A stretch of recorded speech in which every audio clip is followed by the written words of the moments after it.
मेरे स्टूडेंट्स, आज हम बात करने वाले हैं फ्रैक्शंस के बारे में। When an object or a group is divided into equal parts, each part is called a fraction of that whole. जब कभी किसी भी पार्ट को, किसी भी नंबर को या किसी भी ऑब्जेक्ट को इक्वली बांटते हैं, इक्वली बांटते नहीं मतलब टुकड़ा कर देते हैं, किसी भी होल का जब टुकड़ा करते हैं तो फ्रैक्शन बन जाता है। लेकिन हम प्रॉपर वैल्यू निकालने के लिए, फ्रैक्शन का प्रॉपर वैल्यू निकालने के लिए हम किसी ऑब्जेक्ट को इक्वली पार्ट्स में डिवाइड करते हैं, कितने भी पार्ट्स हो सकते, डजेंट मैटर। देखिए, सपोज दैट कि आपके पास ये पिज्ज़ा है, मैंने शेप बनाया पिज्ज़ा का, और आप 4 स्टूडेंट्स हो या 4 फ्रेंड्स हो। क्या हो आप? 4 फ्रेंड्स हो, 4 फ्रेंड्स हो। आप 4 फ्रेंड्स हो और आपको इस पिज्ज़ा को खाना है, तो आप अब क्या करोगे? आप इसे इक्वली 4 भागों में बांट दोगे। क्या करोगे? इक्वली 4 भागों में बांट दोगे। ठीक है, तो ये जो ईच पार्ट है ये क्या बन जाएगा? ये फ्रैक्शन बन जाएगा। क्या बन जाएगा? फ्रैक्शन बन जाएगा। फ्रैक्शन लिखते कैसे हैं मैं आपको बताऊंगा। चलिए यहाँ चलते हैं। मान लीजिए पिज्ज़ा है, लेकिन हमें इसे 3 बराबर भागों में बांटना है। ठीक है, हम 3 दोस्त फ्रेंड्स हैं, तो 3 बराबर भागों में मान लीजिए कि बराबर भाग हैं, तो each part will become fraction. क्या बनेगा? फ्रैक्शन बनेगा। फ्रैक्शन का मतलब है जब किसी होल को हम इक्वल भाग में बांटते हैं तो वो हर इक्वल भाग क्या होता है? उस पूरे पार्ट का फ्रैक्शन बनता है। ठीक है, आगे चलते हैं। मान लीजिए कि अब यहाँ पे कहता है पार्ट्स ऑफ अ फ्रैक्शन, यानी फ्रैक्शन के 3 पार्ट होते हैं।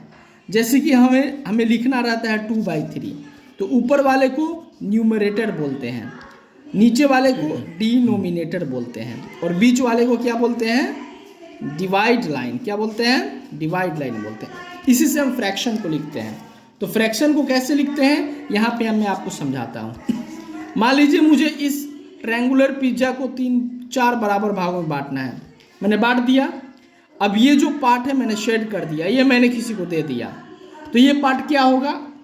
ये भी फ्रैक्शन है, हर पार्ट जो है इसका फ्रैक्शन होगा। लेकिन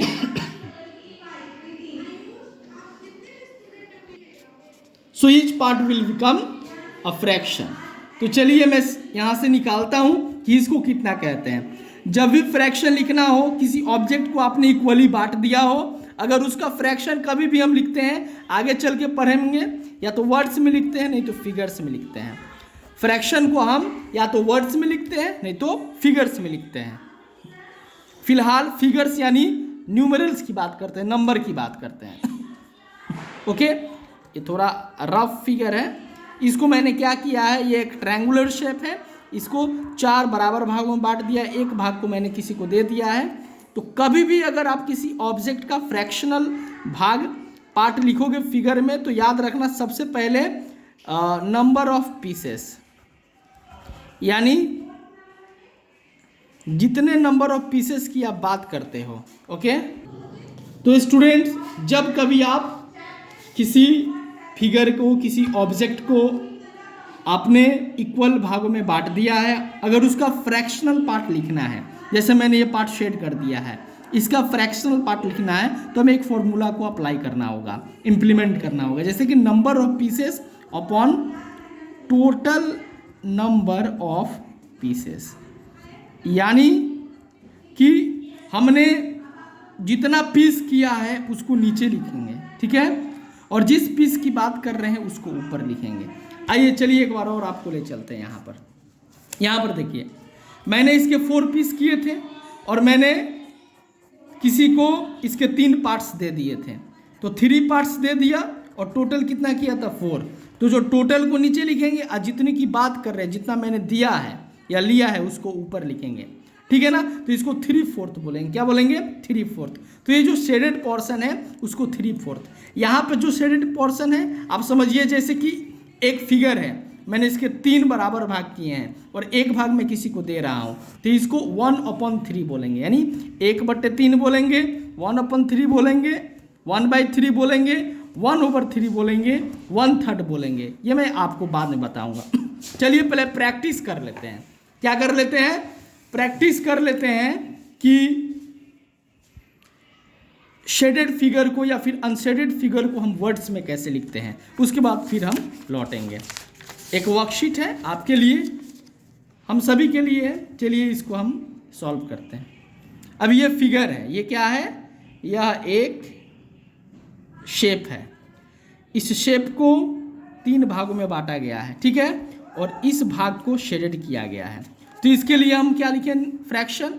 सबसे पहले नीचे डालेंगे डिनोमिनेटर, यानी इसको टोटल कितने पीस किए गए हैं? 3 पीस किए गए हैं। इसको टोटल 3 पीस किए गए हैं, और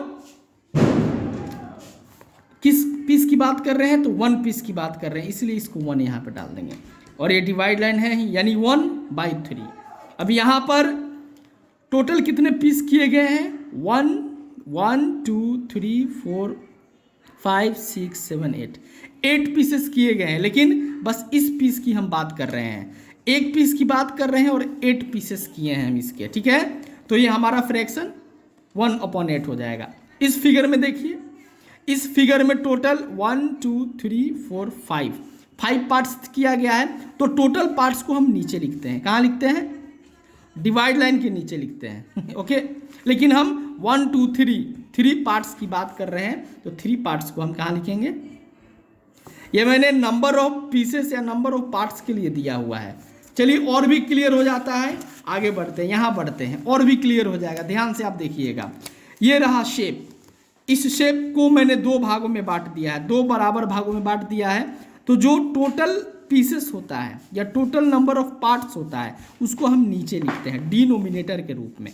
और हमने एक पार्ट को ही शेड किया है यहाँ पे, इसलिए यहाँ पे शेडेड पार्ट के लिए 1 लिखेंगे। क्या लिखेंगे? शेडेड पार्ट के लिए फ्रैक्शन जो होगा 1/2 होगा। इस फिगर में देखिए, इस फिगर में हमने 3 पार्ट्स किया है, लेकिन 2 पार्ट को हमने शेड किया है, इसलिए शेडेड पार्ट का जो फ्रैक्शन होगा 2/3 होगा, ठीक है। और इसमें एक ही पार्ट को शेड किया, फिर इधर शेड कर दिया, फिर इधर शेड कर दिया। टोटल 3 पार्ट को शेड किया, लेकिन टोटल कितने पार्ट्स हुए हैं इस फिगर के?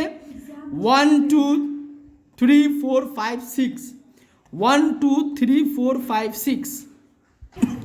तो मैंने टोटल इस फिगर का पार्ट जो किया गया है वो 6 है। 1 2 3 4 5 6 है, ठीक है। टोटल 6 पार्ट्स हैं, ठीक है, जो कि बिलो द डिवाइड लाइन लिखते हैं एज अ डिनोमिनेटर। और 3 पार्ट को लिया गया है, शेड किया गया, तो शेडेड पार्ट का जो फ्रैक्शन होगा 3/6 होगा। अब स्टूडेंट्स बात करेंगे हम अनशेडेड पार्ट, अनशेडेड पार्ट के लिए, ठीक है।